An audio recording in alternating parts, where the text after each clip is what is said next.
Buenas tardes. Hola, hola, buenas tardes. Buenas tardes, Sí, doctora. se me ve Bienvenida. bien. Se escucha muy bien. Perfecto. Antes que nada, pues agradecer a la doctora Victoria de Lancer el hecho de estar aquí con nosotros de- este sábado para participar con una conferencia aquí en el Diplomado en Diseño de la Vivienda Colectiva Contemporánea. Voy a leer la breve semblanza que nos hizo el favor de compartir para presentarla, ¿no? A nosotros que estamos aquí conectados y a los demás que se van a conectar en la red. Hoy tenemos el placer de que esté con nosotros la doctora arquitecta Victoria de Lancer. Es arquitecta, es doctora y arquitecta por la Universidad de Alcalá en España, con mención internacional, máster en planeamiento urbano y territorial con especialidad en estudios urbanos por la Universidad Politécnica de Madrid y máster en proyectos de arquitectura y ciudad con especialidad en paisaje y medio ambiente por la Universidad de Alcalá. Es arquitecta por la Universidad Iberoamericana UNIBE de Santo Domingo, de la República Dominicana. Su trabajo académico e investigador se centra en la forma urbana contemporánea, en la relación entre la morfología del paisaje y los efectos del planeamiento sobre la habitabilidad y sostenibilidad del territorio. Es profesora investigadora en las áreas de urbanismo, planeamiento y sostenibilidad en la Universidad Iberoamericana y la Universidad Nacional Pedro Enríquez Ureña en la República Dominicana y actualmente se desempeña de manera temporal como docente en la Universidad de Alcalá en España. Tiene y ha participado en congresos y publicaciones internacionales sobre la dispersión urbana, periferias y vivienda colectiva. Su tesis doctoral, titulada Dispersión urbana y conformación de periferias, el caso de Madrid de 2023, propone una lectura crítica del planeamiento urbano reciente y su impacto en la habitabilidad y cohesión de los nuevos desarrollos metropolitanos. Sin más preámbulos, doctora, le cedo la palabra para que pueda empezar. Muchísimas gracias. Muchísimas gracias a ti, Graciano, por la invitación y yo súper contenta de poder compartir con ustedes un poco de esta investigación que tengo ya varios años trabajando y que les traigo por aquí con un poco un cambio de perspectiva, porque es cierto que el enfoque del diplomado es más sobre el tema de la vivienda colectiva. Yo me voy en un campo un poquito más amplio porque si bien hablo y estudio el tema de la vivienda colectiva, siempre va más vinculado al tema de cómo están articuladas las nuevas periferias, en el caso de Madrid, utilizando vivienda colectiva y cómo la manera en la que se ha hecho vivienda, la manera en que se ha construido ciudad pues digamos que no es lo que se esperaría para el modelo de la ciudad del siglo XXI. Entonces, voy a compartir mi pantalla un segundito y podemos empezar. Confirme, por favor, que pueden ver mi pantalla. Perfectamente. Ok. Entonces, el día de hoy, como les comentaba anteriormente, la idea es un poco que hagamos, bueno, presentar un poco esta reflexión que tengo tiempo haciendo sobre cómo el planeamiento, la morfología y las decisiones urbanísticas terminan influyendo directamente en la calidad de vida de las personas, ¿no? Al fin y al cabo, algo en común, el objetivo común, tanto del planeamiento como el tema de la vivienda, pues es un poco que la gente tenga buena calidad de vida. Entonces, un poco preguntarnos si lo que se está haciendo actualmente, supuestamente pensado desde la perspectiva de esa ciudad del siglo XXI, que debe ser sostenible, que debe ser a escala humana y tal, pues se está haciendo de esa manera y es el modelo que efectivamente se está reproduciendo.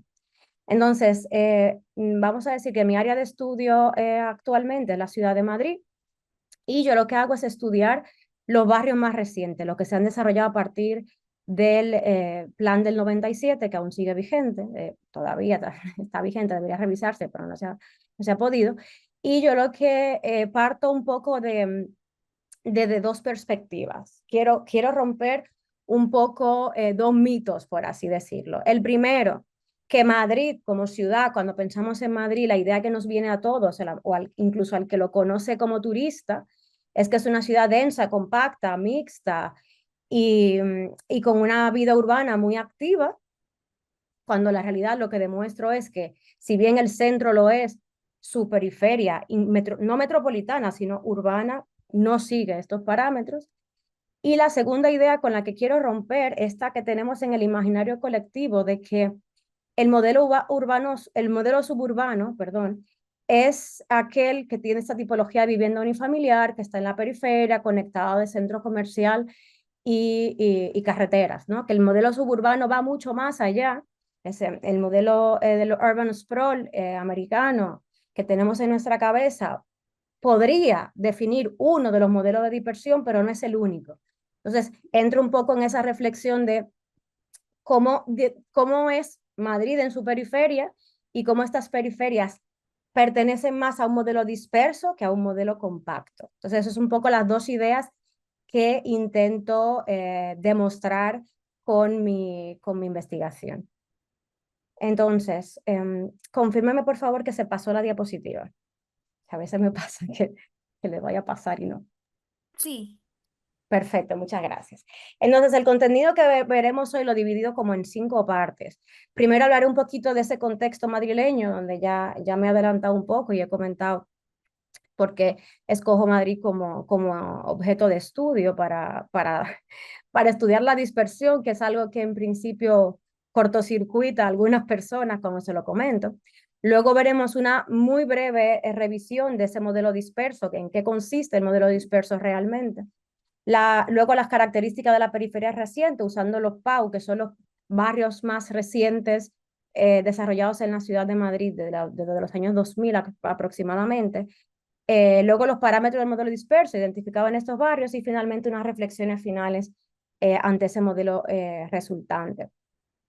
Ahora mismo lo que ya a mí me gustaría trasladarle a ustedes, y es lo que yo me vengo cuestionando desde que empecé mi investigación, es un poco que reflexionemos sobre cuál es el modelo de ciudad que queremos, dónde nos gustaría vivir a nosotros, qué tipo de actividades nos gustaría, no sé, desarrollar en nuestra vida cotidiana si vivimos en ciudades, porque si tú eliges vivir en un entorno rural, pues tienes un estilo de vida distinto, pero si decides vivir en una ciudad, ¿de qué manera quieres vivir esa ciudad?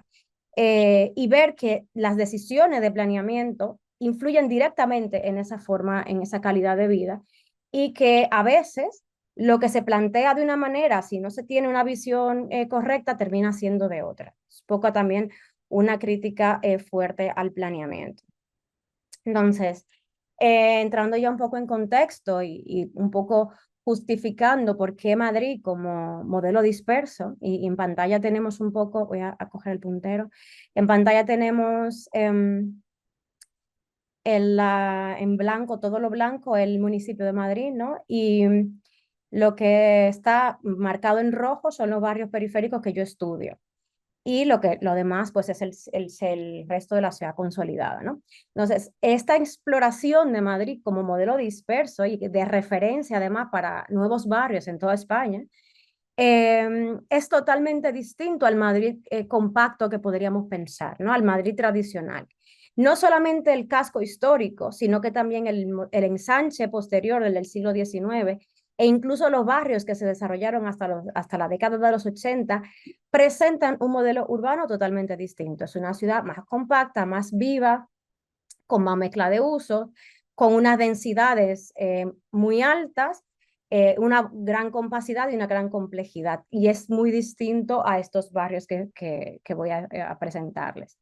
Entonces, Madrid es interesante, ¿por qué? Porque presenta distintos modelos urbanos que podríamos ponernos a pensar y reflexionar cuáles de estos han funcionado, qué de estos han funcionado para tomarlos en cuenta en los nuevos. Eso sería como la lógica, ¿no?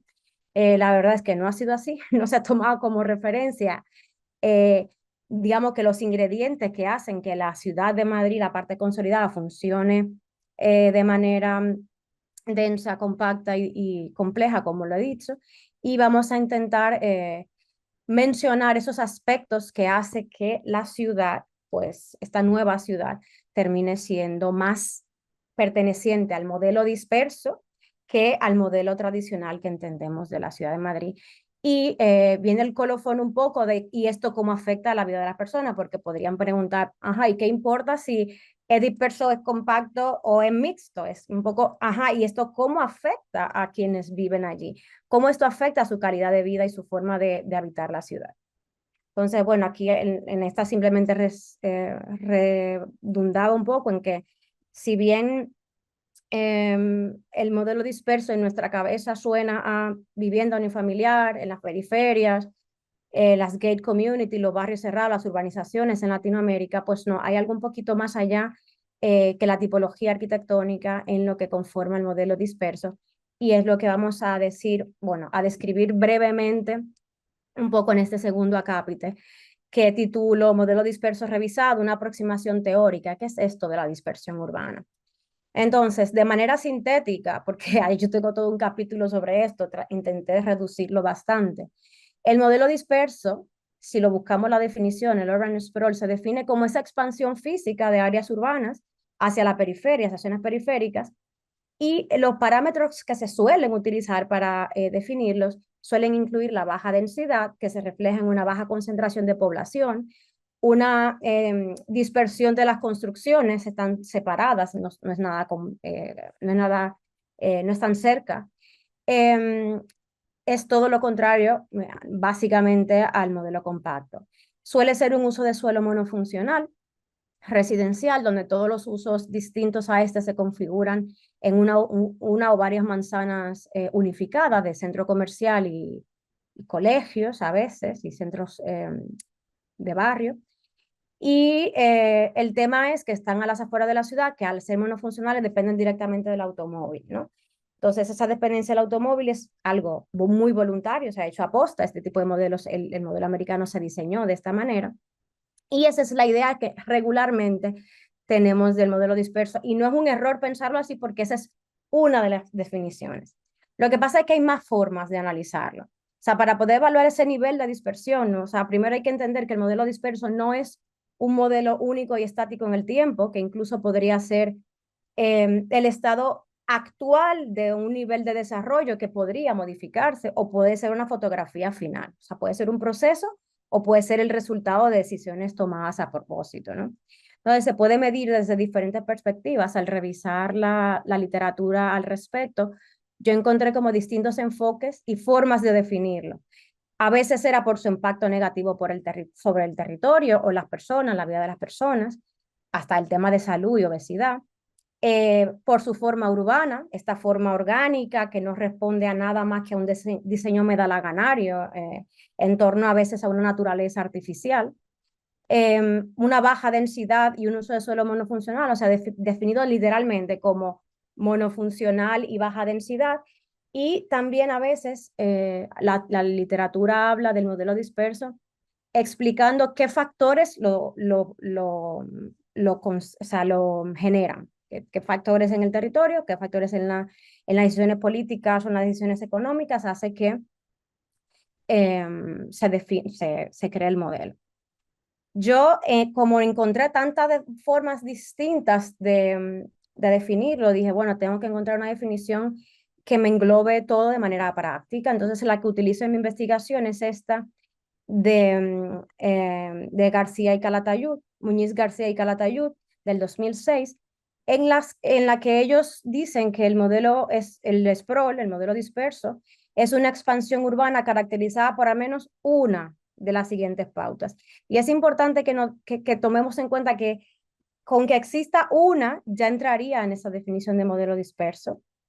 Eh, una es la densidad de población decreciente, es decir, poca población en mucho territorio. El peso creciente de zonas periféricas frente a las centrales, como que las centrales crecen de manera contenida, pero las periféricas crecen de manera ilimitada, y nos quedamos un poquito con la palabra ilimitado. Un mayor aislamiento, es decir, una falta de proximidad en cada una de las partes de la ciudad, todo está lejos, no está pensada para el automóvil generalmente. Menos concentración en un número limitado de zonas densas y compactas y una creciente fragmentación del territorio. Además, Ewing en 2008 suma, o sea, yo agrego esta parte de Ewing que dice que hay una escasa accesibilidad entre los distintos tejidos. O sea, que no solamente son dispersos ellos mismos, sino que entre los tejidos dispersos, pues también están fragmentados. Estos criterios son importantes un poco tenerlos ahora y luego refrescarlos al final, porque veremos cómo los encontramos en estos nuevos barrios de la ciudad.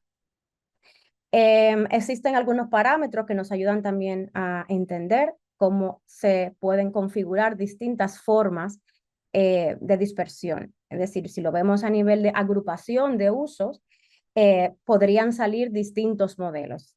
En pantalla tenemos en la misma superficie, dependiendo de cómo se distribuyan estos usos no residenciales, pues cómo puede ser un modelo disperso u otro. Es decir, que no solamente por los criterios que lo definen, sino incluso por la forma que adoptan, pueden existir distintas formas de entender la dispersión. Entonces, tenemos la baja densidad, la poca continuidad, la alta concentración de algunos usos en lugares puntuales, el agrupamiento de usos, es decir, monofuncionalidad por un lado y por otro, la nuclearidad, la falta de mezcla de usos y la falta de proximidad. Es decir, cuando carece de estos aspectos, entonces ya podría también definirse como un tipo de dispersión. Entonces, para ir terminando con esta primera parte un poco más teórica, un tejido puede considerarse, como dice en pantalla, más o menos disperso en la medida de que los valores que se tomen como referencia se combinen de una manera u otra. Entonces te da una definición, un tipo de dispersión u otra. Pero, ¿por qué? Porque no existe una única manera. Y eso es un poco lo que termino sintetizando en esta parte de mi investigación, de que existe otra manera de definirlo, existen diferentes patrones para poder entonces tener un poquito de amplitud de mente cuando veamos la siguiente parte y analicemos morfológicamente, sobre todo en cuanto a los usos, a las densidades y demás, cada uno de estos varios. Entonces ya entramos un poco en esta parte en la que empezamos a definir este objeto de estudio. Este ya un planito lo habíamos visto. Los 7 barrios que estudio son los más recientes que ya están consolidados, excepto el número 1 que se empezó por un tema legal a desarrollar bastante posterior. Todos los demás ya están consolidados y habitan personas ahí desde hace bastante tiempo. Algunos están habitados al 100%. Están en la corona norte de la ciudad, llegando al límite administrativo, Arroyo del Fresno, Monte Carmelo, Las Tablas, San Isidro y Valdebebas, y en la corona sur los ensanches de Carabanchel y de Vallecas. Entonces, yo le llamo PAUS, y un poco para ponerlo en contexto, por la figura urbanística en la que se desarrollaron originalmente. Estos desarrollos urbanísticos se desarrollaron bajo una figura que se llama Plan de Actuación Urbanística en el plan del 85, y cuando es absorbido por el plan siguiente, se quedaron con el nombre, por el nombre popular. Los conocían todos como los PAU. Los barrios nuevos son conocidos en Madrid como los PAU. Ya no es así la figura urbanística, pero viene un poco heredado de ese concepto. Y el primer cambio, ¿por qué se dio? Porque ese plan del 85 pensaba esos barrios de una forma y luego se absorbió por el plan siguiente de otra. Y hay un poco la crítica al planeamiento. Es el planeamiento, es el urbanismo el que termina haciendo, o sea, marcando las pautas para que se haga la ciudad, obviamente, ¿no? Entonces, aquí hay un paralelismo entre dos planes urbanísticos que son los que primero originan los primeros planes, y luego cuando se revisa y se aprueba el siguiente plan, el del 97, pues estas pautas cambian la escala de la planificación también. ¿Por qué? Porque el plan del 85 era un plan de remate de la ciudad, de acupuntura urbana, en el que se quería reconfigurar la ciudad existente, complementarla, equilibrarla, suturar, y se entendía que la ciudad iba a crecer de manera moderada. La población no parecía que fuese a crecer de manera exagerada, pero había problemas de vivienda. Siempre ha habido problemas de vivienda, y esa es la excusa para los desarrollos urbanísticos, tanto los contenidos como lo que se han hecho sin límite, ¿no? Entonces, ese plan del 85 decía, hace falta vivienda para los jóvenes, así que vamos a tomar ciertos vacíos que quedan en la ciudad y vamos a rellenarlo con estos barrios. Entonces, el paralelismo en pantalla se ve, se queda igual, Arroyo del Fresno. El San Chinarro tenía solamente una cuña y termina siendo un barrio enorme. Los otros dos no existían. Y en el sur teníamos se queda igual, y Vallecas se duplica en tamaño. Pero este cambio de escala no es solamente del cambio del barrio y ya, es también un cambio en el modelo, un cambio en el tamaño de las vías, un cambio en el tamaño de los patios de manzana, en las manzanas, Y todo esto es vivienda colectiva. Algunos de ellos tienen vivienda unifamiliar, pero la mayoría es vivienda colectiva. Entonces, cuando se cambia de visión, el plan del 97 dice, el 85 se aprueba y ya en el 88, 89 están diciendo, este plan nació desfasado, hay que modificarlo. Y una de las cosas que hay que modificar es la vivienda. Hay urgencia por hacer vivienda y hay una limitación en el suelo. Así que se buscaron los parámetros para que incluso antes de que se aprobara el plan, se liberara suelo para vivienda, suelo que en gran parte era protegido por alguna figura y hubo un problema legal durante 20 años porque se empezaron a desarrollar sin haber creado los mecanismos.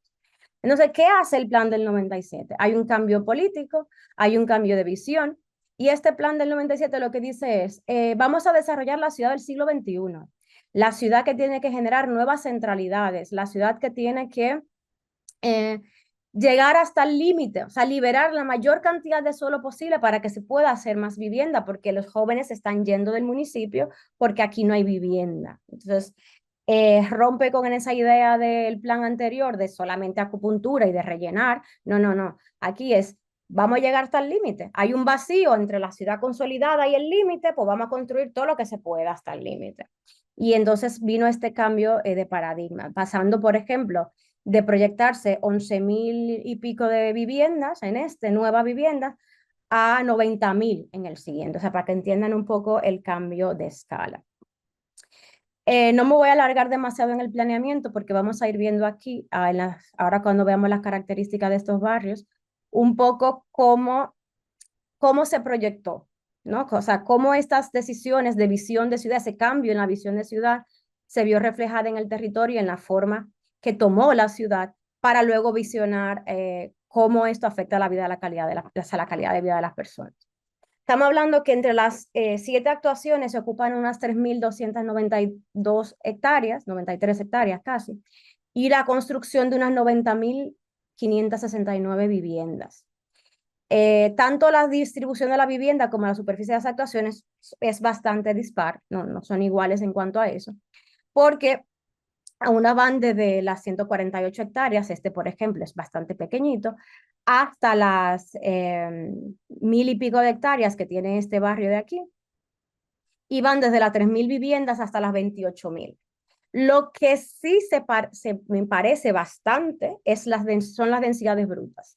Estamos hablando de que todos tienen unas densidades que van entre las 33 y las 39 viviendas por hectárea. Es decir, estamos hablando de vivienda colectiva, estamos hablando de una ciudad europea, donde aquí en España se cuida bastante el que no se haga crecimiento disperso por el precio del suelo, sobre todo, y que una ciudad que normalmente sobrepasa los ciento y pico de vivienda por hectárea y que por ley ahora se sugiere que se llegue sobre los 75 viviendas por hectárea, aquí estamos en la mitad. Ocupamos mucho más territorio, pero con la mitad de la vivienda. Incluso este barrio, y para contextualizarlo con el sprawl americano, si le quitamos este parque que es de escala metropolitana y nos quitamos solo con el barrio y con el parque que le pertenece al barrio, se queda en 10,75 viviendas por hectárea. Entonces, casi como si fueran viviendas unifamiliares en un barrio suburbano americano. Entonces, en este caso también es importante el tema de los usos. Son barrios que se han creado para el tema residencial, para proveer vivienda, por lo cual obviamente la mayor parte del uso es residencial. Y muy poco industrial. Y el industrial se mantiene sobre todo al sur, en los barrios del sur, que son los que se ven abajo. Y eso es un problema. ¿Por qué es un problema? Porque tradicionalmente el sur de Madrid ha sido la zona obrera e industrial. Vamos, la parte de atrás, la trasera, la que no es bonita, ¿no? Y la del norte, la más agradable y la más cara, la que da la sierra y demás. Entonces, el plantear en los barrios del sur la industria está reforzando ese desequilibrio territorial. Sí que tenemos un poco de uso industrial en los barrios del norte, pero la mayor parte de metros cuadrados se conjuga, están en el sur. El espacio público, ahora lo vamos a ver en detenimiento, representa el 25% de las superficies de los barrios y repercute en 80 metros cuadrados por vivienda. Ojo, No es una crítica que no podamos tener espacio público. El espacio público es importante para la calidad de vida. La pregunta es, ¿qué cantidad colocamos? ¿Cómo lo diseñamos? ¿Dónde se colocan? Y si esos espacios públicos cumplen su función de juntar en vez de fragmentar. Y otra cosa curiosa en cuanto a la parte de los usos es que si bien la ciudad, el centro de las ciudades europeas y en España, por supuesto, los comercios suelen estar en la planta baja, ¿no? Tenemos una ciudad en la que la mayor parte de la calle tenemos planta baja comercial y arriba viviendas. Pues en muchos de estos barrios, en la mayoría de los usos, se concentran en centros comerciales.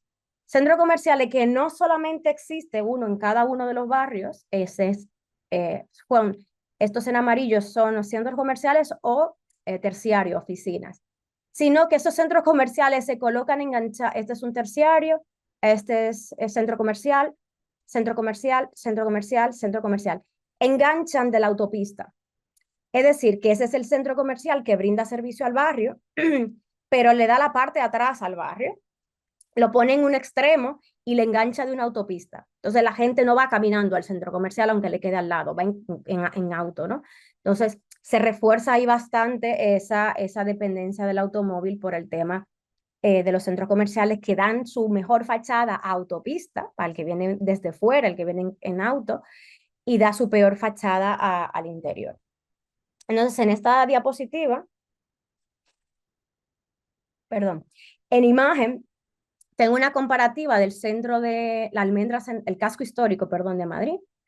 Se ve, están en la misma escala, ¿no? El casco histórico, que obviamente no vamos a apelar a esa súper hiperdensidad, porque aquí todavía no había planificación, no había una estructura urbana pensada en el tipo de vida que se tiene actualmente, etcétera. También tenemos el modelo de ensanche, y tenemos, bueno, el modelo de ensanche por aquí también, y tenemos a la misma escala dos de los barrios estudiados, es decir, que caben en el mismo espacio solo dos de los barrios. Y vemos cómo físicamente ya hay una es bastante notable la fragmentación que existe, ¿no? La diferencia en cuanto a la compacidad, a la gran fragmentación que hay entre piezas, a las grandes distancias y a la poca huella que deja la edificación, ¿no? O sea, tenemos poco suelo porque ya se ha llegado al límite administrativo y se ha ocupado de una forma poco eficiente, ¿no?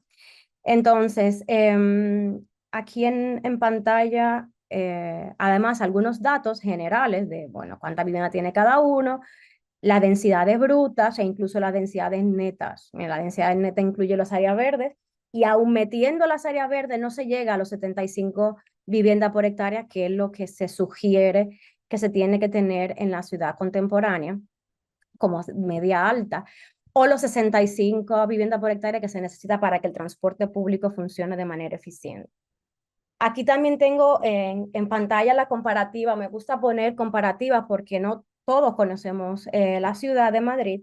No es un poco para tener un pantallazo rápido de la comparativa. Es decir, podríamos decir que se parecen, por ejemplo, la manzana del ensanche del 19, el ensanche de Castro, tiene una composición similar, es una manzana cerrada con patio de manzana, y esto también, sin embargo, la compacidad es obvia que no tiene nada que ver, no tiene nada que ver el ancho de las vías, no tiene nada que ver la cantidad de espacio libre, no tiene nada que ver el tamaño de ese patio de manzana, que bueno, en un par de diapositivas vamos a ver una comparativa un poco más numérica. En este presento un poco solamente la huella de las áreas verdes, que se ve muy verde, pero bueno, el clima de Madrid es bastante seco y la mayor parte del año esto más que verde termina siendo amarillo tirando a marrón, ¿no? La calidad del diseño del espacio público, o sea, hay cosas o sea, que computan como espacio público, área verde, perdón, por ejemplo, todas estas, pero si nos acercamos al territorio nos vamos a dar cuenta que son simplemente pues esas franjas de protección de las carreteras, de sobre ruido y demás, y que tiene cero valor paisajístico, ¿no? Aquí un poco los porcentajes que comenté anteriormente, que tiene un 25 de superficie, porcentaje de superficie de áreas verdes, y la repercusión un poco de más de 80 metros cuadrados de área verde por vivienda. Ojo, no solamente tienen ese área libre pública, sino que tienen grandes patios de manzana. Estamos hablando que San Chinarro, por ejemplo, tiene patios de manzana que van desde los 2.500 hasta los 6.700 metros cuadrados dentro de su urbanización, o sea, dentro de su bloque. Y esos patios de manzana suelen tener piscina, cancha de pádel, juegos infantiles, ¿no? Dependiendo un poco del tamaño. Y claro, eso absorbe la vida pública. En vez de irte al espacio público a mezclarte con las demás personas, pues te vas a tu patio de manzana que te queda más cerca porque tienen el tamaño y el programa que debería vivirse en la ciudad y, no y se la están viviendo hacia adentro. Otra característica es esa concepción de ensanche. Le ponen el nombre de ensanche a los barrios del sur y un poco contextualizando con el modelo de ensanche del siglo XIX, se entendería como una ampliación de la ciudad que conecta con la ciudad existente ¿no? Es una área nueva de la ciudad, pero conectada siempre a su casco. Sin embargo, la manera en la que se ha hecho esto, la estrategia que han utilizado es frenar la estructura urbana del casco al que se insertan los dos barrios, porque los dos barrios se insertan a cascos históricos de lo que antes fueron otros municipios, pero que ya forman parte de Madrid. Y en vez de continuar la trama, lo que hacen es crear su propia trama. O sea, aquí pongo un poco de la estructura urbana del casco en el que se inserta, ¿no? Y el Carabanchel, y este Carabanchel es de Vallecas. Y cómo esto tiene una estructura totalmente diferente que ni siquiera continúa ninguna calle, ¿no? Y por otro lado, pues este es otro de los barrios, rodea el casco y no conecta de ninguna forma, de manera vial, no conecta ningún eje.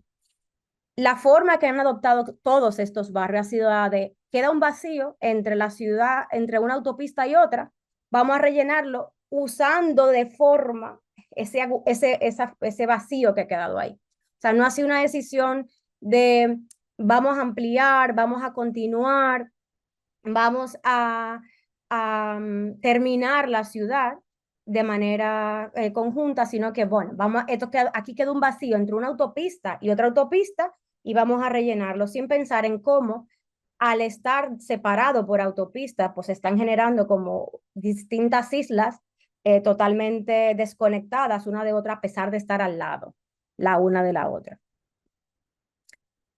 Entonces, un segundito, no me pasa la diapositiva. En cuanto a formas, encontramos tipologías de manzana, morfología de manzana muy similares, son o manzanas cerradas o manzanas semicerradas, con patio de manzana. En algunos casos hay vivienda unifamiliar, en dos de los barrios hay vivienda unifamiliar, siempre agrupada sola en una esquina, o sea, en un borde, no se mezclan con el resto. Y existían, los últimos barrios que se construyeron antes de esto son de los 80, y aquí pongo el ejemplo en la comparativa de manzana, en la que si la vemos rápido parecen iguales, ¿no? Pues una manzana compuesta por 4 bloques cerrados con patio interior, pero la dimensión es muy distinta. Tenemos que pasamos de 174 a 197 de largo por manzana, sabiendo que una manzana caminable no debería superar los 100 metros y con unos patios de manzana que, tomando en cuenta que del ensanche de Madrid tenían 2.000 metros cuadrados, pues esto, como comenté anteriormente, van de los 2.500 a los 6.000 de patio, ¿no? Entonces son muy similares en morfología de manzana y muy similares en la composición y en la forma de habitar al final. Aquí vemos una comparativa de cómo el ensanche tradicional conecta con los ejes del casco, en el caso del centro de Madrid, ¿no? Este es el centro y cómo cada una de las vías del centro, algunas vías importantes, se alargan hacia el ensanche y el ensanche se configura a partir de lo existente, ¿no? También rellena un vacío, el ensanche se hace en el medio de la nada en su momento, no había nada construido, pero se toman como ejes articuladores, ejes de la ciudad consolidada, porque lo que se buscaba era no darle la espalda, sino continuarla, distinto a lo que se está haciendo aquí. Aquí no se conecta con la ciudad construida. Se le pone un borde, que es una calle, por supuesto, y luego áreas verdes o un equipamiento, y luego viene la vivienda. Entonces es un quiebre total entre la ciudad construida, consolidada, y estos nuevos barrios. Aquí otra vez un poquito la comparativa entre el tamaño de las manzanas y la huella que ocupaban los edificios en el ensanche Madrid versus en el ensanche Vallecas, porque tomé Vallecas como ejemplo para poder no tener detalles de todos los barrios, porque entonces no acabábamos hoy. Entonces, al final, estos barrios se insertan como prótesis a la ciudad, ¿no? En vez de continuarla, en vez de ser un ensanche como la idea tradicional del ensanche del siglo XIX, pues son unas prótesis artificiales que se enganchan ahí sin ningún tipo de conexión ni de articulación con la ciudad consolidada.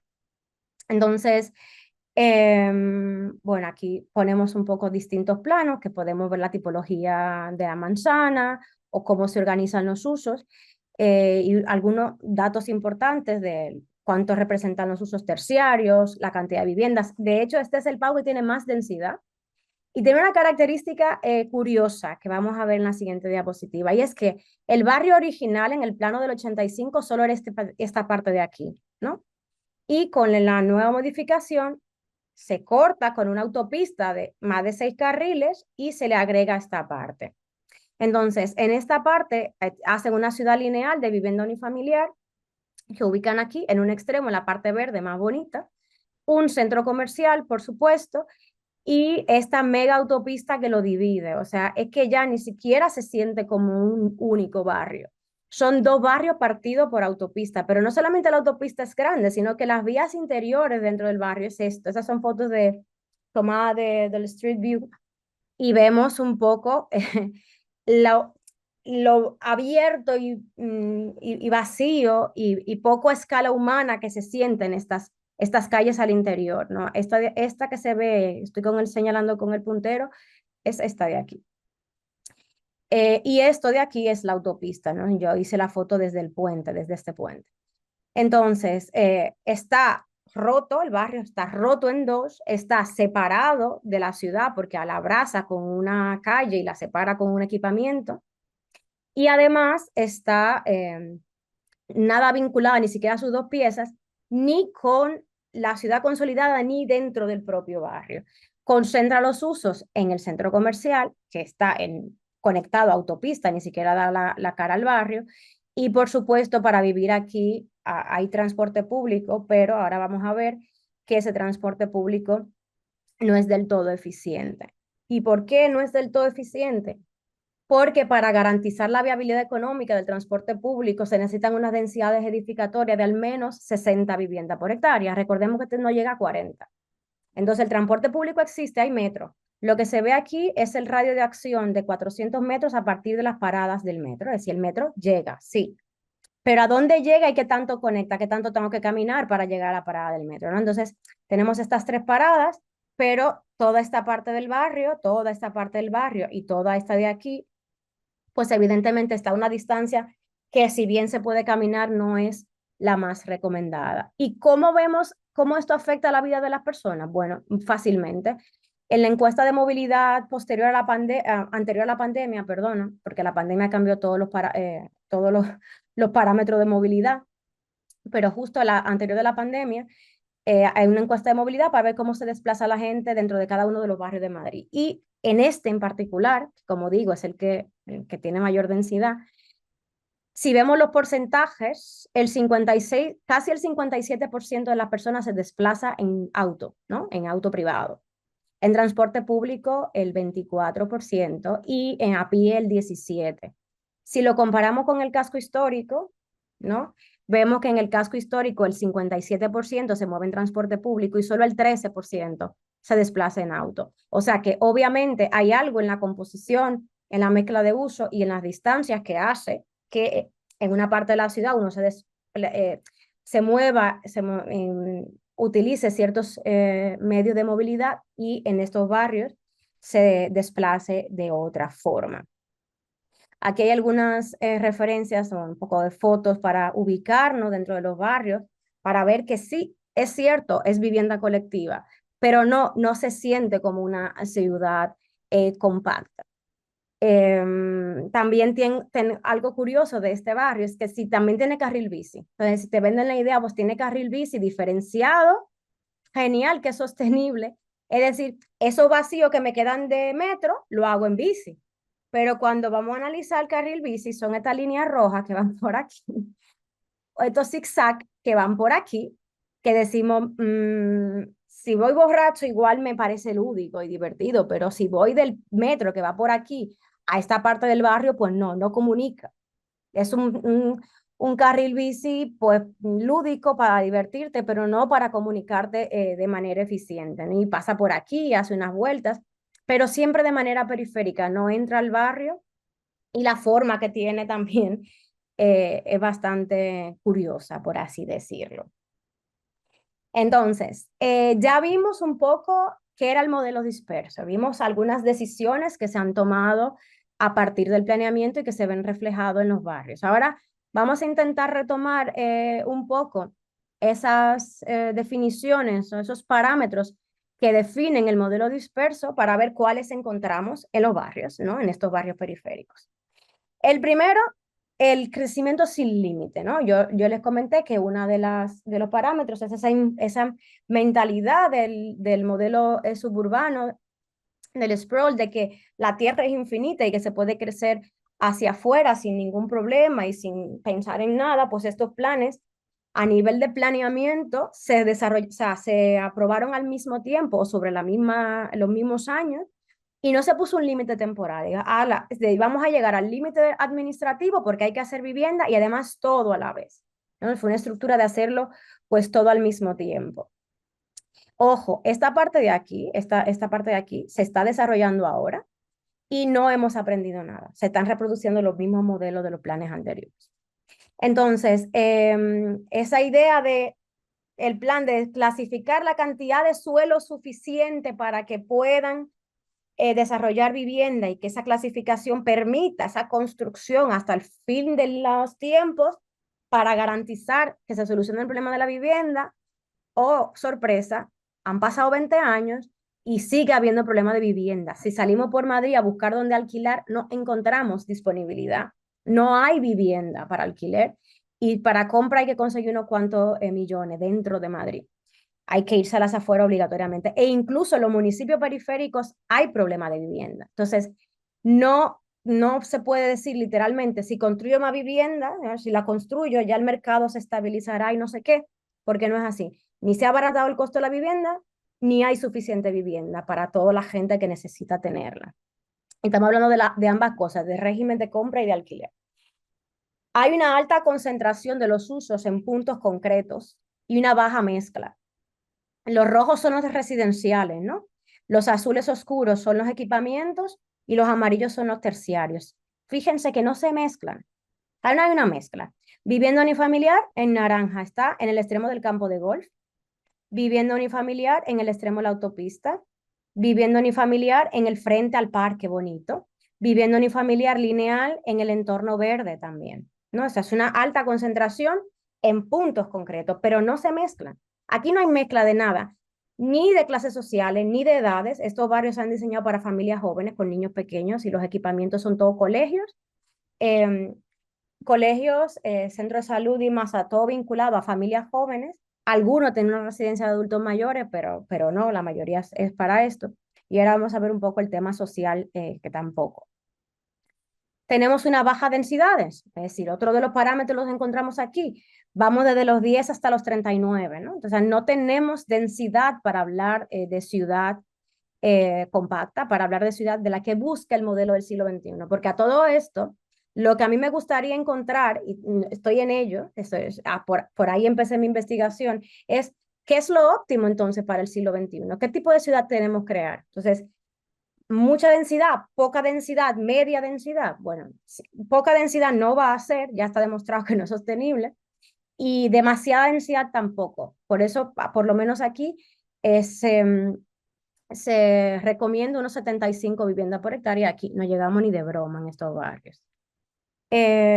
Además de que no es solamente que es baja densidad por la cantidad de viviendas que hay en una gran superficie, sino que encima están separadas por grandes avenidas por grandes franjas verdes, por grandes infraestructuras que las separan todavía más y ocupan más territorio. Aquí estoy poniendo el radio de acción de las estaciones de metro. Todos los barrios tienen metro, pero miren este, por ejemplo. La ciudad del Real Madrid está aquí y los eventos se hacen aquí y aquí está el metro. Y todo esto no tiene cobertura y aquí donde vive la gente. Este tiene un metro de superficie, este va en superficie, este cachito de aquí del metro va en superficie.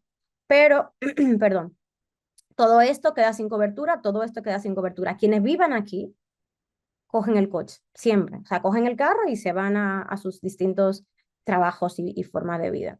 Este, por ejemplo, tiene una sola y está en el medio del barrio, pero deja todo esto fuera de cobertura. Porque más de 400 metros, pues la gente no suele andarlo. Y este también tiene pues una sola, es más pequeñito, pero aún así deja bastante. Y lo mismo en los barrios del sur, ¿no? Tienen metro, pero no hay viabilidad económica para que ese metro pase cada 3 minutos, como en el centro. Aquí pasa cada 20. O el autobús, uno a la vez, o sea, uno cada hora. Eso quiere decir que tenemos una dependencia alta del coche para realizar la vida cotidiana. Ahora vamos a ver un poquito más adelante esa comparativa. También tenemos un tema de dependencia del automóvil por los usos. Los comercios están concentrados en un centro comercial, con lo cual para ir a comprar lo cotidiano tienen que coger el auto e ir, ¿no? Porque no hay cerca una tiendecita en un bajo comercial donde comprarse el pan, donde comprárselo. Se me acabaron los huevos, no tengo dónde ir a comprarlo. Cojo el carro y me muevo 7 u 8 manzanas para irme al centro comercial y comprarlo, porque no tengo otra manera de ir. Eso es una comparativa del centro, o sea, estos son puntos y ejes comerciales más importantes de la ciudad entera, y vemos cómo en la ciudad consolidada hay puntos, claro que sí, hay puntos comerciales, pero también hay ejes comerciales principales, ejes comerciales secundarios, y cuando vamos a las afueras no encontramos nada, solamente centros comerciales. Entonces, por supuesto que la vida allí va a ser solamente, me voy por la mañana al trabajo, a la universidad o lo que sea, a lo que sea, y vuelvo por la noche, dejando esa vida intermedia pues vacía. ¿Qué tipo de vida tengo allí? Pues un tipo de vida que funciona AM y PM, y en intermedio pues se queda vacío, ¿no? Y por el tema sobre todo de la distribución de los usos no residenciales y por las bajas densidades. Aquí hay un gráfico que muestra los medios de transporte en cada uno de estos barrios, que son todos estos, versus en el centro. Y vemos que mientras en todos estos va bajando el nivel de a pie, en el centro pega un despunte, en la ciudad consolidada pega un despunte el transporte público en el centro baja, pero de manera contraria, ¿no? En todos los barrios periféricos sube el medio de transporte, llegando casi el 80% de la gente a moverse en vehículo privado. Pues unas estadísticas que nos ayudan no solamente una hipótesis que yo tengo, sino que está contrastado de que dependen del auto para poder hacer su vida cotidiana, y con lo que eso significa también en gasto, en desplazamiento y demás. Como decía, también hay homogeneidad social y cultural, no se mezclan. ¿Cómo se logra esto con planeamiento? Miren, yo sinceramente no sé si se hizo aposta, porque yo me di cuenta dibujando el plano, pero la vivienda social o con algún régimen de protección se agrupa, y se agrupa en algunos casos en las peores zonas del barrio. Estamos hablando de barrios que no son peligrosos, que no son barrios vulnerables. Sin embargo, tenemos, por ejemplo, esto es una vía de tren y esta es una autopista importante de circunvalación. Y la vivienda social con o sin bajo comercial, ¿dónde se ubica? Aquí. No hay vivienda social en el resto del barrio. Tienen unos equipamientos aquí cerquita, unos parques y luego una gran franja verde, mírenla aquí, que la separa del resto del barrio y está pegado de autopista y de tren y de vías de tren. O sea, en la parte de atrás, en la parte fea del barrio. Aquí lo mismo, esas son playas de tren. En algún momento esto se va a soterrar y se va a hacer ciudad aquí en una pieza que va a articular estos dos barrios, pero mientras tanto y durante 20 años, estos son una playa de vías, y aquí es donde se agrupa la vivienda social o con algún régimen de protección. Y la vivienda libre, la cara, ¿dónde se ubica? Pues en las mejores vistas, en las mejores zonas, en la que están más cerca de conectar con los accesos, o la que tiene mejores vistas hacia un espacio público que sí está diseñado, porque aquí hay espacio público eh, puesto simplemente césped y arbolitos y otro que está diseñado, ¿no? Y lo propio pasa aquí, por ejemplo, la vivienda unifamiliar se coloca toda junta de manera lineal, como si fuera una comunidad cerrada, y definitivamente siempre agrupado los usos, las viviendas sociales, siempre, no se mezclan. Entonces, ¿cómo logramos que en la ciudad se mezclen distintas clases sociales? Una de las formas de garantizarlo es pues eso, ofreciendo distintas tipologías de vivienda en cuanto a tamaño, a diseño, pero también con una política pública que diga, bueno, se va a permitir desarrollar tanta vivienda libre si se garantiza que haya tanto porcentaje de vivienda social. Hasta ahí perfecto. Pero ¿dónde se coloca? Si no se especifica dónde debe colocarse, pues si yo desarrollador quiero ponerla, pues la voy a poner donde me interese, donde no moleste. Y en una ciudad sostenible que busque que la gente se mezcle, pues es al revés. Debo garantizar que todos tengan por lo menos un punto común, por lo menos físico, ¿no? Que se encuentren en algún punto, pero esos puntos no los estoy creando yo, los estoy separando. Hay una grandísima homogeneidad. Vamos a darle un vistazo rápido a estas fotos. Es difícil saber que cambié de un barrio a otro. Nos damos cuenta solo porque hay que cruzar siempre una gran autopista. Pero físicamente, aquí no hay un diseño atractivo, aquí no hay nodos, aquí no hay hitos. Es decir, esa teoría de Lynch sobre la imagen de la ciudad y lo que le da carácter e identidad, no la tenemos. Si hay algún edificio emblemático, por ejemplo en San Chinarro, el mirador de MRV, que sí llama la atención, que sí podría ser como un hito dentro del barrio, pero por lo general no nos enteramos que hemos cambiado de barrio porque todo luce igual. Y otra cosa curiosa de estas fotos, casi todas las hice yo, si no me equivoco, es que no hay personas. Fíjense, yo fui en distintos días de la semana, en distintas épocas del año, yo duré bastante tiempo haciendo el trabajo de campo, fui en invierno, fui en otoño, fui en verano, fui en las, sobre todo de día, ¿no? Y no encontré gente por la calle, o sea, no salen personas. Y no es que yo, no es como esa deformación que tenemos los arquitectos de esperar que la gente pase para hacer la foto, no. Yo cuando llegué a casa dije, pero ¿qué ha pasado aquí? Que ninguna me sale en persona. Pues sí, es que no las hay. ¿Por qué no hay personas en la calle? Porque no hay vida en la calle. Porque todo está contenido, no hay contenedores de vivienda, contenedor comercial, contenedor para moverme. Entonces no hay esos espacios de congregación, no existen. ¿Y por qué yo digo que no existen esos espacios de congregación si hay muchos espacios públicos? No hay muchos parques, se ve verde, contabiliza. Pues porque tenemos en algunos casos parques que en vez de juntar y mezclar a la persona, la separan. Estos dos, por ejemplo, en este barrio que se llama Las Tablas, en concreto tiene pendiente, ¿no? Tiene una montañita. Y es porque metieron ahí los escombros que fueron sacando para la obra del barrio. Entonces quedó una montañita. Tenemos de este lado vivienda con un supermercado. Entonces imagínense una persona con movilidad reducida, una señora, una persona mayor o lo que sea, que con el carrito de la compra, que aquí se suele ir andando a comprar, subiendo esta montaña y bajándola y además atravesando 200 metros para comprar. ¿Va a ir caminando a comprar? No, no va a ir porque tengo este parque que me separa, pero es un parque que no, programáticamente tampoco tiene nada. Tiene vegetación, tiene una zona en la que tiene algunos juegos infantiles, pero aquí se puede ver, o sea, aquí programáticamente no es un espacio público diseñado para que la gente se encuentre. Entonces el espacio público disgrega, en vez de congregar, disgrega. Es una centralidad fallida porque intentan que es una centralidad, ¿no? Más que un nodo de acción, de actividad, pero aquí la actividad solamente está en el centro comercial, entonces no es una centralidad. La gente tiene que moverse a otro sitio para hacer la vida cotidiana y esto definitivamente no se parece a nada a lo que es una centralidad, ¿no? Grandes centros comerciales, parques vacíos, bueno, aquí había un adolescente por lo menos, pero parques infantiles o juveniles vacíos y calles llenas de carros de parqueados, ¿no? O sea, no hay gente en la calle, no hay vida en la calle. Entonces, centralidad no puede ser una centralidad si falta actividad. Es una estructura urbana fragmentada y se puede ver un poco en este mosaico, en el que quedan todavía vacíos por construir y bueno, los vacíos que son equipamientos. La vivienda ya se construyó. Quedan los equipamientos que todavía no hay una justificación para que se construyan y siempre son los últimos que se construyen, lo que más tiempo tarda, con lo cual estas personas van a depender todavía más de desplazarse a otro barrio para poder tener atención primaria, por ejemplo, o ir al colegio. Entonces, si hacemos un resumen de los parámetros que vimos al principio, que acabamos de mencionar, y además de esos 8 parámetros que definían como esas tipologías de distintos modelos de dispersión, podemos encontrar aquí 4. De esos 8, aquí hay 4. La baja densidad, la poca mezcla de uso, la gran concentración en puntos distintos y la poca proximidad entre piezas y la poca entre piezas morfológicas dentro del barrio, pero también entre un barrio y otro. Entonces, al final, ¿qué es lo que nos hemos encontrado? ¿Cuál es el modelo que se ha desarrollado allí? Y ya con esto voy cerrando.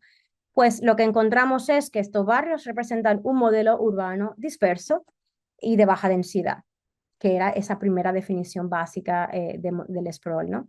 Carente de la mayoría de los elementos que dotan a un tejido urbano de complejidad necesaria para que exista una vibrante vida urbana. Aquí no hay vida urbana, entonces podríamos, o sea, no hay vida urbana, hay dependencia del auto, hay baja densidad, hay poca compacidad, hay poca complejidad, no hay identidad. Dependemos para nuestra vida cotidiana de otros contextos, no lo podemos desarrollar en nuestro barrio. Para nada es un barrio de 15 minutos, ¿no? De ciudad de 15 minutos. Y todo esto que estoy diciendo son parámetros que utiliza la nueva agenda urbana y otras recomendaciones contemporáneas para hacer ciudad en el siglo XXI, para hacer esa ciudad sostenible que se busca en el siglo XXI y que nosotros como arquitecto, como proyectista o como urbanista deberíamos apostar a ello, ¿no? Entonces, yo lo describo como un nuevo modelo de dispersión urbana que no solamente ocurre en Madrid centro, sino que ocurre en municipios colindantes y a lo largo de toda España podemos encontrar muchos modelos parecidos a este, que al final dota de viviendas, sí, pero ¿qué tipo de vida le estás dando a las personas? ¿A qué le estás obligando a qué le estás obligando de modificar su comportamiento, su forma de vida para poder vivir aquí?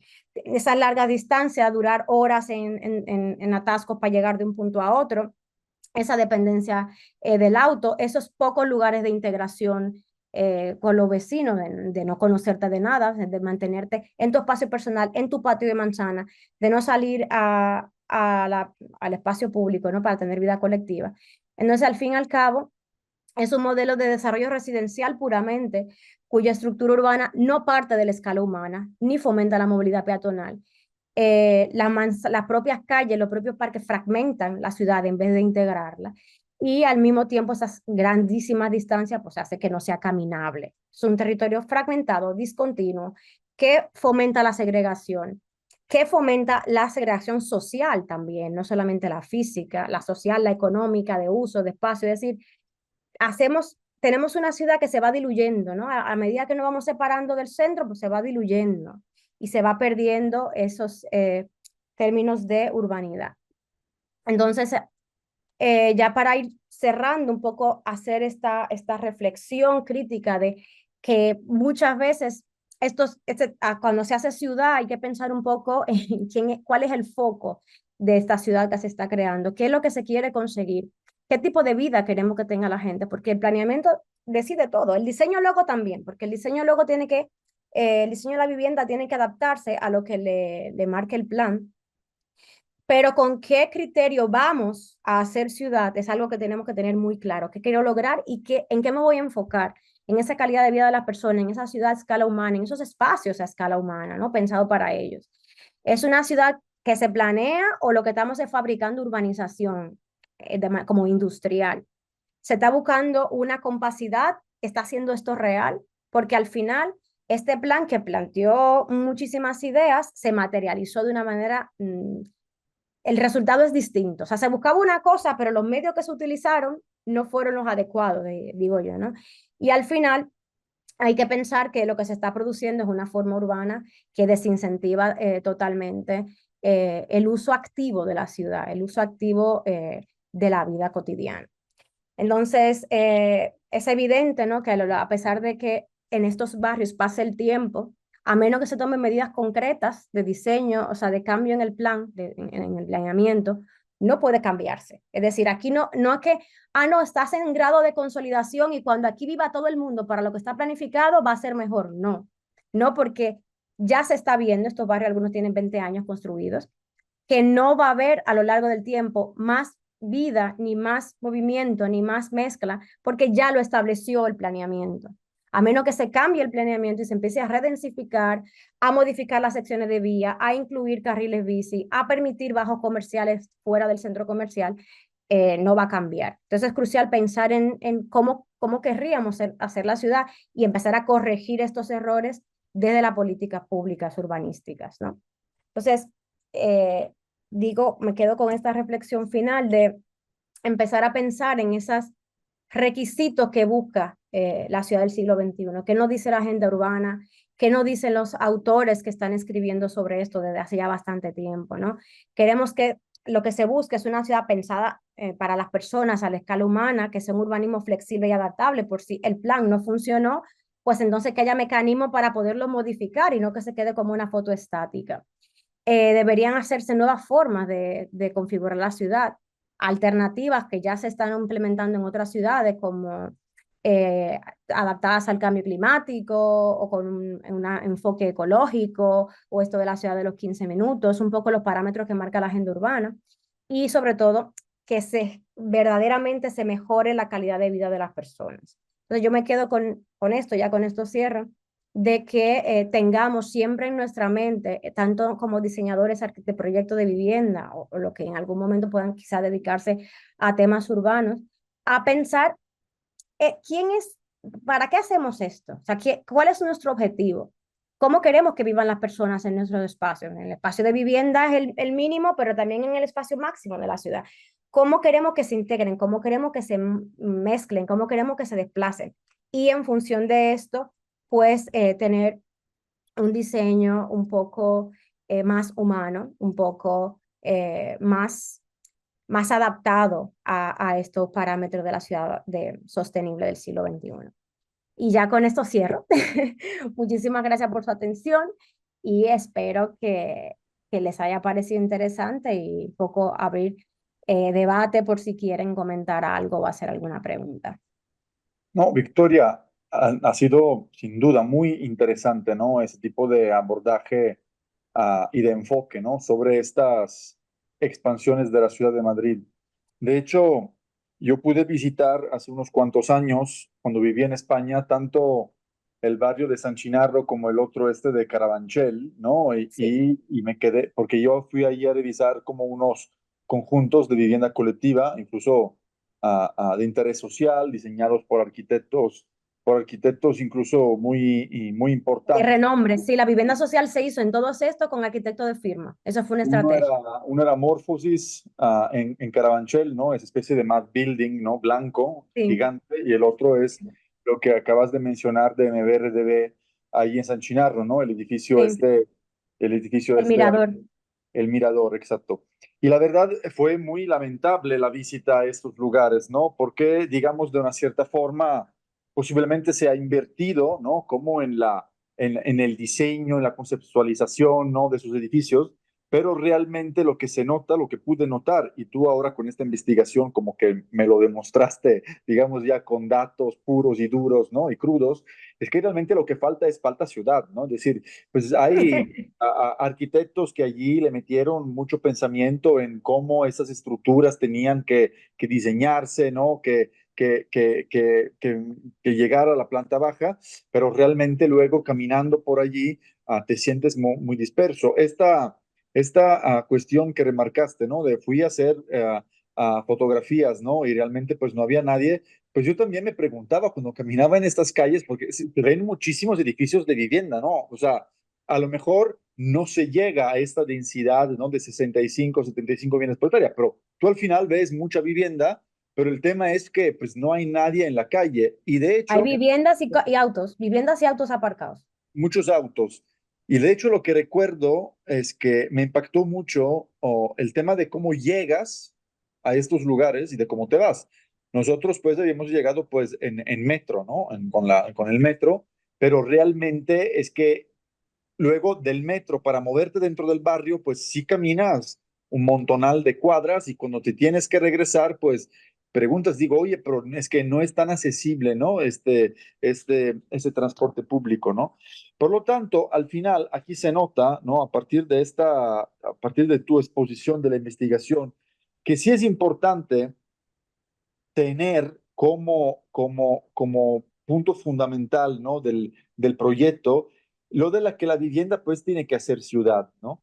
Claramente, pues Efectivamente. los edificios tienen que buscar hacer ciudad, pero también la ciudad, a partir de su planteamiento original, esta planeación que tú hablas como planeación como estratégica, flexible, que puede cambiar en el tiempo, tienen que entender que tienen que tener una medida humana, ¿no? O sea, no podemos tener calles con 54 carriles porque pues es imposible cruzarlas, o estos parques pues que también es imposible cruzar, ¿no? Por lo tanto, me gustaría cerrar con una consideración, ¿no? Siempre, y por lo menos aquí, por ejemplo, en nuestras realidades, donde se intenta, digamos, se intenta dar nueva vida, ¿no? A unos barrios abandonados por un tipo de expansión de la ciudad que se ha hecho en las afueras, ¿no? Entonces los centros se han despoblado. Se está pensando y siempre se utiliza como este concepto de la densificación, ¿no? Tenemos que densificar, densificar, densificar. Ahora bien, como tú aquí bien lo expusiste, pues la densidad es uno de los parámetros, ¿no? Tenemos que tener una densidad mínima para que eso funcione, pero la densidad o tener solo la densidad no No es es suficiente. garantía de que esta cosa pues funcione, porque tenemos que cumplir con toda otra serie de cuestiones, ¿no? Entonces, lo que digamos, yo intuyo y lo que estoy intentando estudiar es que la ciudad no solo tiene que basarse sobre la densidad, o nosotros como arquitectos urbanistas no solo nos deberíamos de mover hacia la densidad. La densidad es una condición. Más bien, el objetivo sería llegar no tanto a la densidad, sino a la intensidad, es decir, tener esta vida urbana que realmente funcione. En unos casos será con 75 viviendas por hectárea, en el otro a lo mejor con 70, 72 nos alcanza, en otro tenemos que llegar a los 80, pero tenemos Exacto. que tener toda otra serie de cosas pues que son importantes. Hablabas de la identidad, hablabas pues de la movilidad, hablabas pues de temas ya de diseño urbano, de dimensiones, ¿no? Todas estas cuestiones.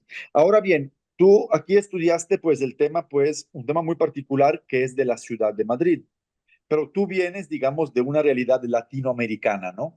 ¿Cómo Sí. crees que estos temas se están abordando en Latinoamérica, ¿no? En las realidades que tú a lo mejor conoces o que has visitado, y qué recomendaciones, digamos, pudieras dar. O sea, este tipo de matriz que tú has elaborado, ¿crees que es una matriz que se pudiera aplicar en nuestros contextos latinoamericanos? Y si se pudiera aplicar, ¿a qué criterio posiblemente se le debería dar de prioridad? Bueno, realmente el contexto latinoamericano es muy diverso dependiendo de la zona en la que estemos. Y hay lugares que están un poquito más avanzados que otros. Yo, por ejemplo, en República Dominicana apenas estamos empezando con el tema de el del ordenamiento territorial y el planeamiento urbano va muy por detrás. Pero sí que tenemos todos algo en común y es que solemos mirar al vecino que creemos como más avanzado para tomar referencias. Entonces yo creo que aquí yo pondría el ojo en cuál es el modelo de ciudad que queremos, de estos que estamos viendo, que ya hubo ensayo y error, que ya probaron y que han funcionado o no, ¿qué de esto queremos copiar? Y no una mala copia, es decir, una copia de cuáles son los parámetros que han hecho que ciertas partes de la ciudad, que ciertos barrios de la ciudad o que la parte de la ciudad construida han funcionado. ¿Cuáles son las fórmulas que han funcionado y cuáles se podrían extrapolar? Porque creo que, por lo menos en República Dominicana, no hemos aprendido lo suficiente y se están reproduciendo modelos de baja densidad, incluso el modelo americano de baja densidad, o la alta dependencia del automóvil. Entonces, creo que un poco es un cambio de chip, pero general, global, que ya algunas ciudades sí que han ido teniendo y han ido adaptando para intentar pues volver atrás, porque esta fórmula no es nueva, o sea, estamos diciendo que hay la ciudad tradicional europea pues sí tiene esos ingredientes. De otra manera, en otro contexto, por supuesto, hay que adaptarlos a las realidades locales, al clima local, a la idiosincrasia cultural de cada uno, pero hay eh, elementos de diseño, elementos de planeamiento, elementos de configuración que sí han funcionado y creo que merece la pena abordarlos. No, no, o sea, siempre miramos al vecino, vamos a mirar al vecino correcto y ver lo que no ha funcionado y no repetirlo. No seguir haciendo ciudad para los autos, por ejemplo, ampliando carriles, achicando las aceras, no teniendo vegetación suficiente, no fomentando que se camine, que haya esa mentalidad de que el transporte público solamente lo usa quien no puede pagarse un auto, ¿no? Entonces, un poco cambiar esa percepción propia de cada uno de nosotros, cuál es el sueño, y eso yo discuto un poco siempre lo que es el sueño americano, ese sueño, ¿cuál es el sueño residencial que tenemos para cuando podamos pagar un tipo de vivienda, qué tipo de vivienda quiero tener? Porque hay gente que me dice, pero a mí me parecen maravillosos estos barrios, qué bonito, qué genial que estoy aquí un poco más privado, más tranquilo, menos movimiento, sí, pero ¿a qué costo? ¿No? ¿A qué costo se logra esto? Y cómo el beneficio, supuesto beneficio particular, pues perjudica a nivel global y que luego aquí tú, vida urbana, pues no tienes. Entonces, un poco, yo lo que invito es a reflexionar en función de lo que sí ha funcionado y cómo podríamos trasladarlos a nuestros contextos, porque evidentemente lo que no podemos es copiar lo que va mal. Lamentablemente hay veces que sí se copia lo que ha funcionado económicamente, pero no se ve más allá cómo ha afectado la vida de las personas que viven ahí, o el coste ambiental o el coste global, que es llevar servicios, eh, sobre todo llevar servicios, moverse por estas ciudades, eh, y bueno, pues eso. Lamentablemente es lo que más se copia, ¿no? Y es por eso que estamos aquí hablando de esas cosas. Am, Dejo Efectivamente. aquí la palabra. ¿Alguien quiere intervenir a preguntar algo a la doctora?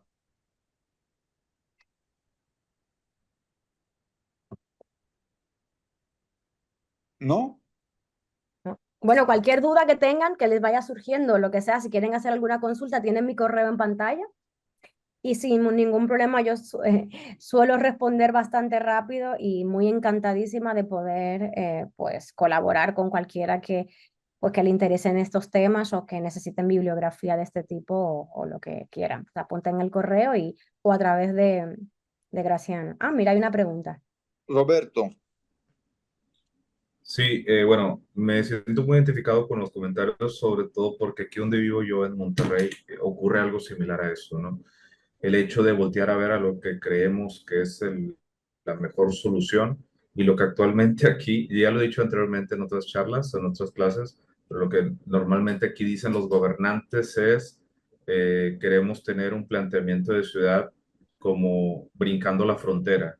El problema es que no nos planteamos una ciudad como una buena trama de ciudad. O sea, no es como que tomemos aquí en Monterrey el ejemplo de una buena ciudad de tipo, no sé, tal vez Chicago, tal vez Boston, tal vez Nueva York, algo así, sino nos planteamos algo completamente tejano.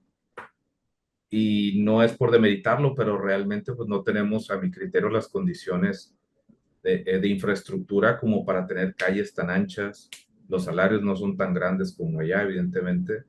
Entonces, sí me hace mucho sentido lo que mencionas de, pues se busca como copiar o tomar como referencia al que creemos que es mejor, pero no siempre, pues, funciona en nuestro contexto, ¿verdad? No, pero hay veces que En hay base, veces que no funciona ni en su propio contexto, Roberto. O sea, en Estados claro, Unidos se están cuestionando el modelo disperso desde los años 70 del siglo pasado. O sea, ya hay mucha bibliografía norteamericana que ha buscado alternativa al modelo disperso prácticamente desde su fundación, o sea, desde que se empezó a reproducir. Hay centros comerciales que terminan quebrando. Ya hay como 3 coronas de suburbanización, donde las primeras fueron abandonadas y se fueron todavía más lejos. O sea, que ese discurso ni siquiera a ellos mismos les convence. Lo que pasa es que el sueño, ¿no? El sueño de la casa con patio y jardín es muy potente, es muy poderoso. Ese sueño americano que se materializa con la vivienda y con la forma de vida es muy poderoso. Lo que pasa es que no entendemos el costo que viene con eso. O sea, y no es solamente la morfología, o sea, la estructura urbana, la trama, el consumo de suelo, es llevar los servicios hasta allí y lo que nos cuesta a nosotros, ¿no? Al ciudadano, lo que cuesta el mantenimiento de esas calles, el mantenimiento de esos parques, el mantenimiento de esos jardines. O sea, ya ni siquiera no tener el poder adquisitivo para tu propia casa que te está gastando cientos de miles de pesos en ello, sino también cómo se mantiene esa ciudad. que si no tiene fondos, entonces termina siendo totalmente descuidada, incluso vandalizada en algunos casos. Completamente. Muchas gracias. ¿Alguien más? Yo. Bueno, más que Mariana. una pregunta, se me hace más bien muy interesante cómo tomas esta parte de justo Barcelona, que es que vemos a Barcelona y la tomamos como un ejemplo, pero también tiene sus deslices. Y bueno, también esta parte de que me parece muy difícil combinar la cultura, o más bien cambiar el pensamiento de las personas, porque las mismas personas, por ejemplo, si hay un cambio en una calle, las mismas personas se te vienen encima y ya te hace muy difícil hacer ese movimiento y cambiarles el chip y mostrarle ejemplos que han funcionado. Por ejemplo, no sé si conoces aquí Guadalajara, pero pongo el ejemplo muy cable del Paseo Alcalde. Entonces era una calle, una avenida en donde pasaban camiones y actualmente es una calle totalmente peatonal Peatonal. y peatonal. Y pues sí, básicamente las personas de una vez que se hace esto dicen, ah, ok, ya, pero igual tenemos los ejemplos a la vuelta y no los podemos poner en periférico, por ejemplo. Y está muy difícil ese tema. Es difícil cambiar el chip, por supuesto, y eso a veces tarda generaciones. De hecho, el planeamiento, o sea, se hace planeamiento urbano pensando en el mediano y largo plazo, a 15 a 20 años. O sea, un plan que se haga hoy tarda 20 años en ver sus resultados. Y es muy difícil cambiarle el chip a las personas. Nos gusta lo que estamos acostumbrados, estamos muy cómodos en nuestra zona de confort, por así decirlo.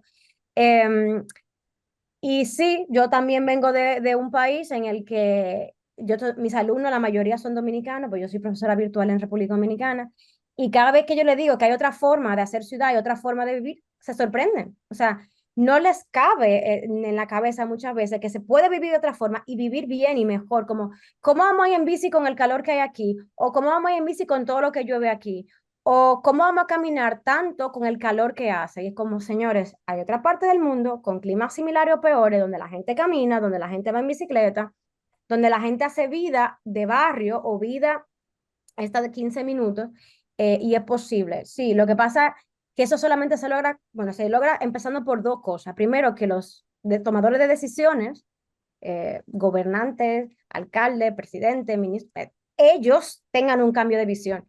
Porque si su cambio de visión es desarrollista, vamos muy mal. Si esa visión es desarrollista, si es apostamos con que el desarrollo significa construir por construir, sin hacer ciudad, desarrollar calles para que los carros no tengan tanto atasco, para que más carriles, para que los carros vayan mejor, ¿no? Y esa idea de elevado, de vías elevadas, de vías soterradas y más vías y vías y vías, pues mal vamos. Entonces, si los políticos, tomadores de decisiones, cambian de visión, ya tenemos la mitad de la guerra ganada. Y lo segundo, en este caso, pues sería que haya educación y que haya información. Aquí, en República Dominicana lo común es que la gente se entere de los cambios que van a hacer en su ciudad porque ponen por la prensa, porque lo van a inaugurar ya. Nadie nunca le cuentan lo que van a hacer. Ponen una valla y se hace la obra. No te cuentan que te van a quitar acera para meter un carril. No te cuentan que van a tirar árboles centenarios para poner una palmera, para que la acera sea más pequeña y haya más carril. O sea, no te cuentan, no hay información y no hay educación. Esto no se está enseñando. Antes en las escuelas se enseñaba cívica, se enseñaba un poco lo que es vivir en ciudad, lo que es por norma básica de la ciudad, y ahí habría que meter un poquito también el tema de las características de esa vida urbana y cómo mantenerla. Y si a la gente se le explica y se le hace partícipe de la planificación, seguramente que es mucho más fácil ganar la batalla, pero no es fácil. La verdad es que no es fácil. Todo comienza, en el caso mío, todo comienza en las aulas. Yo siempre intento dejar una semillita aquí en una reflexión, una duda de es posible hacer algo distinto y es posible hacerlo desde la arquitectura. O sea, no hay que ser urbanista para hacer un cambio. Si tú en tu proyecto, por ejemplo, decides alejarte del lindero medio metro y dárselo a la ciudad, poner un jardín en vez de poner una valla, ya con eso estás haciendo ciudad. Si tienes una altura distinta para pie de calle y luego vas segmentando las alturas, ya también estás haciendo ciudad, o sea, con tu propio proyecto de arquitectura, con tu propio proyecto de vivienda, como decía Graciano antes, se hace ciudad. Entonces, es un poco pensar que desde la proyección arquitectónica hasta decisiones importantes en cuanto a diseño urbano planeamiento, tengamos una visión clara de qué tipo de vida queremos que tenga la gente en esos espacios que estamos creando. Entonces, un poco por ahí va la cosa. Muchísimas gracias. Yo cerraría con una consideración. Pues la primera es que si realmente nosotros, a partir de la docencia, sí tenemos esta responsabilidad de dejar semillitas, ¿no? Para que realmente luego quien viene después pueda seguir regando la semillita y que la semillita se transforme en una planta y en un árbol, pues, y que empiece a dar fruto, ¿no? Y la otra consideración, a lo mejor un poco más, ¿cómo se puede decir? Ah, que quiere provocar, ¿no? Luego un determinado tipo de razonamiento, es que seguimos, ¿no? Pensando, como tú bien comentabas, Victoria, en esta cuestión, pues, del sueño, ¿no? Del sueño americano, pero del sueño en general, ¿no? Tenemos Sí, un sueño. Pues el problema es que en el momento de que este sueño, ¿no? O es un sueño como muy largo, estamos soñando desde hace mucho tiempo, quiere decir que posiblemente, pues, estamos dormidos, ¿no? Entonces, o sea, está bien soñar, ¿no? Está bien soñar para poder cambiar las cosas, pero soñamos, nos despertamos y actuamos para poderlas cambiar. Aquí seguimos soñando y como seguimos soñando quiere decir que estamos dormidos, es decir, que no nos estamos dando realmente cuenta, porque seguimos soñando lo mismo, que lo que estamos soñando realmente pues ya lo hemos realizado y no funciona. Entonces es como que realmente es una llamada de atención, ¿no? Ojalá pues nos podamos despertar de este sueño eterno, porque el sueño eterno pues es uno y no es un sueño que vamos a alcanzar en esta tierra, lo vamos a alcanzar pues en otra dimensión, ¿no? Claro, si queremos cambiar pues las dinámicas, posiblemente nos tenemos que despertar y tenemos que entender que posiblemente este sueño ya no es un sueño, es una pesadilla, porque nos está generando toda una serie pues de problemas urbanos que se nos está haciendo muy difícil pues de poder revertir, ¿no? De poder cambiar, porque por un lado están todos esos estudios de urbanistas, arquitectos que comprueban con datos puros y duros, ¿no? Que realmente pues estos modelos no funcionan, ¿no? Porque pues realmente han llevado a la dispersión, a la fragmentación, a la segregación, a violencia incluso, pues a más violencia en la ciudad, ¿no? A la exclusión de determinadas categorías de personas o a la autoexclusión, pues de otras que se deciden aislar y cuando realmente pues necesitamos otro tipo pues de modelo, otros tipos de razonamientos. No sé si hoy en día en la complejidad de que vivimos pudiéramos hablar como de modelos como recetas, sino más bien como de un enfoque como más estratégico, porque luego cada realidad va a necesitar como de parámetros o dosis, ¿no? Digamos, dosis de medicinas como diferentes, ¿no? Pero bueno, muchísimas gracias por haber compartido con nosotros este estudio que creo que nos va a dejar pensando a mucho, porque realmente pues nos abre y remarca, ¿no? Unas, unas cosas que ya intuíamos, pero ahora bien pues las vimos con datos muy, muy fríos, ¿no? Como muy puntuales y ojalá pues que realmente, ¿no? Se interesen siempre muchas más personas a este tipo de perspectiva, ¿no? Y de visión pues de ciudad, porque sí necesitamos un poco instruirnos y sobre todo meternos, ¿no? En este tipo de razonamiento. Yo siempre digo que uno de los errores que más hacemos es pensar que la ciudad es para los urbanistas y la arquitectura para los arquitectos. Al final, una ciudad sin arquitectura no es ciudad y una arquitectura sin ciudad no tiene sentido. Entonces, necesitamos entender que es una responsabilidad mutua, que el edificio no termina donde termina su fachada y que la ciudad no empieza a partir de la fachada del edificio, sino que más bien son diferentes escalas de lo mismo, es decir, del habitar. En el momento que hemos entendido eso, posiblemente habrá arquitectos mucho más sensibles, por así decirlo, a la dimensión urbana y habrá urbanistas mucho más sensibles a la dimensión pues del habitar, porque muchas veces incluso los mismos urbanistas solo piensan la ciudad en los planos y no entienden a cambio pues la dimensión y la escala humana que tienen que tener los espacios. Doctora Victoria, muchísimas gracias por tu aportación. Muchísimas gracias a ti por la invitación y espero que hayan disfrutado de este tema tanto como lo disfruto yo contándolo. Muchas Muchísimas. gracias. Espero tu texto para el próximo libro. Por supuesto, me pongo a trabajar en ello. Bye Hasta bye, luego. feliz día, hasta luego.